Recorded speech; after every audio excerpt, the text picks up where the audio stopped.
My name's Ben Porter. I've been based in the Biosphere for a lot of the last 10 years, really, since leaving Bardsey Island, where I used to live on Essentially. And I've been working on and off with various organisations in the Biosphere on sort of ecology, conservation, and a lot of sort of documenting the wildlife of the area.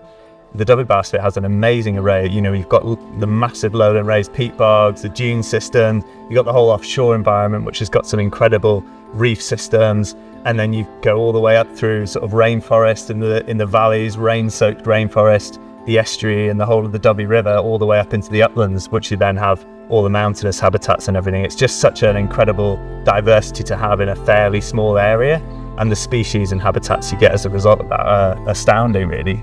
Everything historically in conservation particularly has happened in very fragmented, small, isolated ways where everyone's working sort of, in their own bubbles. And increasingly we're going more towards, working together across landscapes and in partnership and be able to, work towards shared objectives around how communities and the sort of ecology of places is able to respond and cope with the changes that are happening in the area, in terms of climate change and in terms of the impacts that has. So I guess it's sort of bringing people and organisations together to be able to have a bit more of a coherent way of working and resilience, really.